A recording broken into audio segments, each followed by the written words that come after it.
شخص کا واقعہ آتا ہے ابو بکر بن عبد الباقی کا. وہ بیت اللہ گئے اور جب وہاں گئے تو انہوں نے اپنا سارا فریضہ سر انجام دیا. کچھ دن گزرے تو وہ ہی واز ناٹ ویری رچ. ان کا راشن جو تھا وہ ختم ہو گیا. اور جب راشن ختم ہوا تو بھوک اور پیاس کا عالم. مکہ کے ایک دن گلی میں جا رہے تھے تو ان کو نا ایک پیکٹ ملا. انہوں نے اس پیکٹ کو اٹھایا, تھوڑا ہیوی تھا وہ. انہوں نے کہا چلو میں کمرے میں جاتا ہوں اور دیکھتا ہوں کیا ہے اس میں. کمرے میں گئے تو ایک ایسا ہار تھا جو کہتے ہیں میں نے آج تک نہیں دیکھا تھا. It was very unique, it was very precious. کہتے ہیں کہ میں بڑا حیران ہوا یہ کس کا ہوگا. خیر الٹیمیٹلی میں نکلا اپنے کمرے سے باہر, حرم کی طرف آ رہا تھا تو مکہ کی گلیوں میں نے ایک دیکھا ایک شیخ یعنی ایک بزرگ انسان تھا جس کے ہاتھ میں 500 دینار تھے اور وہ اناؤنسمنٹس کر رہے تھے کہ میرے گھر والوں کا ہار گما ہے, جس شخص کو مل جائے وہ مجھے دے, میں اس کو 500 دینار دوں گا.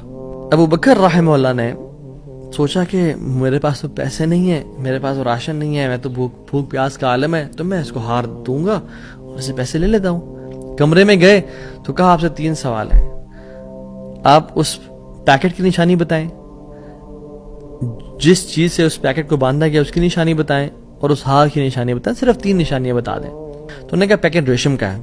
انہوں نے کہا بالکل ٹھیک ہے آپ نے. انہوں نے کہا کہ جو پیکٹ جس چیز سے پیکٹ کو باندھا گیا ہے وہ بھی ریشم کا دھاگا ہے. انہوں نے کہا بالکل ٹھیک ہے آپ نے. اور تیسرا چیز کا انہوں نے کہا اس میں 30 نگ لگے ہوئے ہیں اس ہار میں. انہوں نے کھولا اس ہار کو, دیکھا 1 2 3 4 5 6 30 کمپلیٹ, یہ آپ کا ہار. تو انہوں نے کہا یہ 500 آپ کے دینار. کہتے ہیں نہیں مجھے نہیں چاہیے. کہتے ہیں کیوں بیٹا, میں نے تو وعدہ کیا تھا کہ میں شخص دوں گا. کہتے ہیں میں نے اللہ کے لیے کام کیا ہے, یہ مجھے چیز ملی تھی, میرا ایز اے مسلمان میرا حق تھا کہ میں امانت کو واپس ادا کروں, تو میں آپ سے اس کا اجر نہیں لوں گا. حالانکہ ان کو نیڈ تھی لیکن کہا کہ نہیں, میرا اجر اللہ تعالیٰ سے, واللہ لا اخذها, کہ میں اللہ کی قسم اس کو نہیں لوں گا آپ سے. وہ بحث کرتے تھے کہ لو تم نے لینا ہے, وہ کہتے ہیں میں نہیں لینا آپ سے, آپ چلے جائیں, یہ میں نے اپنا امانت ادا کی ہے, میں نے کوئی احسان تو نہیں کیا آپ پہ. وہ بزرگ بڑا حیران ہو کہ یہ کیسا نوجوان ہے. خیر وہ چلے گئے. کچھ عرصے بعد ابو بکر بن عبد الباقی رحمہ اللہ کہتے ہیں کہ میں فائنینشلی اسٹیبل نہیں تھا, تو میں نکلا کچھ تجارت کرنے کے لیے. تو میں جس شپ پہ بیٹھا ہند کی طرف میں نے سفر کیا. سافرت الی الہند, میں ہند کی طرف جانے لگا. اور کہتے ہیں جب راستے میں تھا تو اتنے برے طوفان نے ہماری شپ کو ہٹ کیا کہ پانی شپ کے بیچ میں آ گیا اور لاگز بکھر گئے اور وہ کشتی ٹوٹ گئی. کچھ لوگ ڈوب گئے, کچھ لوگ چیز چلا رہے تھے. میرے ہاتھ میں ایک لکڑی کا بہت بڑا ووڈ لاگ لگا, لکڑی کا ایک پھٹا سا لگا. میں نے اس کو زور سے پکڑ لیا. وہ مجھے جو ہے نا وہ سلولی اینڈ گریجولی کنارے پہ لے آیا. میں جب اس آئی لینڈ پہ پہنچا تو دیکھا الحمدللہ وہاں پہ بالکل وہ ابینڈنڈ آئی لینڈ نہیں تھا, وہاں پہ لوگ آباد تھے. کہتے میں جب اندر گیا آئی لینڈ کی طرف اور دیکھا الحمدللہ مسلمان لوگ تھے اور وہاں پہ مسجد بھی تھی اور گھر بھی بنے ہوئے تھے. تو کہتے ہیں میں سیدھا مسجد چلا گیا. مسجد میں کہتے ہیں میں جا کے قرآن پڑھنا شروع کر دیا. جب قرآن پڑھا تھا تو ایک مزدور آیا میرے پاس اور کہتا ہے کہ آپ تو بڑا پیارا قرآن پڑھتے ہیں, اور ہمارے تو اس آئی لینڈ پہ آپ کہاں سے آئے ہیں؟ ہمارا تو اس آئی لینڈ پہ یعنی کوئی اچھا قاری نہیں ہے موجود کہ جو قرآن ایسے پڑھے. ماشاءاللہ you recite beautiful Quran.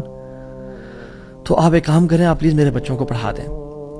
Slowly and gradually لوگ آتے گئے اور ان کو اپنے بچے پڑھاتے گئے, اور وہ ابو بکر رحمہ اللہ اس مسجد کے بڑے نوبل شخص بن گیا کہ لوگ ڈیمانڈ تھی بہت زیادہ, قرآن پڑھ کسی کو آتا نہیں تھا, تو انہوں نے اپنے بچوں کو لایا, لوگ بھی پڑھنا شروع ہو گئے اور ان کو اس مسجد کا ایک طرح سے لیڈر بنا دیا کہ آپ اس کو رن کریں. کچھ عرصے بعد جب ابو بکر رحمہ اللہ کہتے ہیں میں ابھی جاتا ہوں اس آئی لینڈ کو چھوڑ کے, مجھے نکلنا ہے یہاں سے, مجھے اپنے گھر کی طرف اور اپنے بزنس کی طرف واپس جانا ہے, تو مجھے اجازت دیں. تو ان لوگوں نے بڑا ان کو پش کیا اور کہا کہ نہیں آپ نہ جائیں, آپ کی آنے کی وجہ سے ہمارے پورے آئی لینڈ میں قرآن کی تعلیم پھیل رہی ہے, you such a noble and wonderful gentleman, آپ پلیز یہیں پہ رکیں. تو انہوں نے کہا کہ نہیں بھائی میری لائف ہے, میں نے شادی بھی کرنی ہے اور سب. کہتے ہیں ہم آپ کو یہاں پہ رہائش دیں گے, ہم آپ کو یہاں پہ شادی کرائیں گے آپ کی, آپ یہاں پہ رکیں. تو انہوں نے کہا چلو ٹھیک ہے. انہوں نے ان کی شادی کر دی ایک عورت سے اور کہا کہ یتیم لڑکی ہے اس سے آپ کی ہم شادی کرتے ہیں. ہے تو وہ یتیم لیکن ہے بڑی مالدار وہ, کیونکہ اس کا باپ جو تھا وہ بڑا رچ انسان تھا. انہوں نے کہا ٹھیک ہے. جب ان کا نکاح ہوا اور اس لڑکی کے پاس جب آ کے بیٹھے, یعنی جو فرسٹ نائٹ, جب اس لڑکی کو دیکھا اور اس کے گلے پہ نظر پڑی تو وہ حیران ہو گئے، یہ دیکھے کہ جو مکہ کی گلیوں میں ان کو جو ایک نیکلس ملا تھا وہ اس لڑکی نے اپنے گلے میں پہنا ہوا ہے۔ وہ بڑے حیران اور پریشان ہو گئے۔ کچھ ٹائم بعد جب لوگوں نے پوچھا سب معاملات ٹھیک ہیں، سب سیٹ ہے، کوئی مسئلہ پریشانی تو نہیں، کہتے ہیں کہ سب ٹھیک ہے الحمدللہ، ایک چیز میرے ذہن میں ہے جو جس کا جواب نہیں ملا مجھے۔ کہتے ہیں کہ جو میری بیوی ہے، اور میں سے پوچھ بھی نہیں سکا ابھی تک کیونکہ حیا اور شرمندگی کی وجہ سے کہ یہ تم نے کہاں سے ملا، because it's very expensive necklace, کہیں اس کو یہ لگے کہ میں لالچی انسان ہوں یا میری نظر اس کے نیکلس پہ ہے، تو یہ نیکلس اس کو کہاں سے ملا؟ مجھے تو مکہ کی گلیوں میں ملا تھا اور میں نے ایک بزرگ انسان کو دیا تھا۔ وہ لوگ کیا کرنا شروع ہو گئے، فَحَلِّلُوا وَكَبِّرُوا، وہ کہہ رہے لا الہ الا اللہ، اللہ اکبر کہنا شروع ہو گئے وہ لوگ، اور کہتے ہیں کہ تم وہ نوجوان ہو؟ کہتے ہیں کہ اس کا باپ جو اس علاقے کا ایک بڑا انسان تھا، وہ ہمارے پورے اس علاقے میں ایک کہانی سنایا کرتا تھا کہ ایک شخص مجھے ملا، اس شخص سے زیادہ نیک انسان میں نے آج تک نہیں دیکھا، اس سے زیادہ امانت دار شخص میں نے آج تک نہیں دیکھا۔ وہ ہمیں ایک لڑکے کی کہانی سنایا کرتا تھا کہ ایسے سے اس کو نیکلس ملا، اس نے مجھ سے پیسے نہیں لیا اور مجھے وہ اتنا قیمتی ہار واپس دے دیا، اور وہ باپ اللہ کا نہیں گولی، وہ دعا کیا کرتا کہ یا رب میری بیٹی کی شادی اس بندے سے کروا دے یا رب جس نے مجھے وہ ہار ڈھونڈ کے دیا تھا، اور آج آپ یہاں پہ آگے، اللہ تعالیٰ کیسے آپ کو یہاں پہ لے کے آیا؟ اور وہ بڑا حیران ہوئے کہ سبحان اللہ، کس طرح سے انہوں نے ہار اللہ کے لیے دیا اور اس کا اجر صرف اللہ سے کی امید رکھی، اور اللہ تعالیٰ نے کہاں سے لا کے ان کو یہاں پہ ان کی شادی کروائی اور ان کی لائف کو سیٹل کیا، اور ہار بھی ان کو واپس لوٹا دیا۔ اور سبحان اللہ انہوں نے کتنے دینار کو دھتکارا تھا اور ریجیکٹ کیا تھا؟ 500 دینار کو۔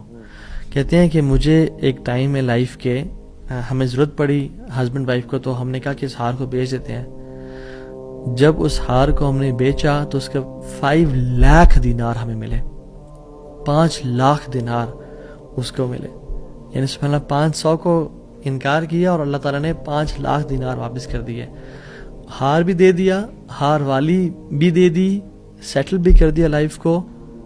ان اللہ علی کل شیء قدیر، اللہ تعالیٰ ہر چیز پر قادر ہے، اس کے لیے کچھ مشکل نہیں ہے میرے بھائیوں اور میری بہنوں۔ آپ کی لائف میں پریشانیاں ہیں، مشکلات ہیں، زندگی تنگ ہے، آپ اللہ کو اس کے ناموں سے پکاریں، آپ اپنی نیت ٹھیک کریں، آپ اپنے اجر کا سوال لوگوں سے نہ کریں، صرف اللہ سے امید رکھیں، پھر دیکھیں آپ کی زندگی کس طرح سے آسان ہوتی ہے۔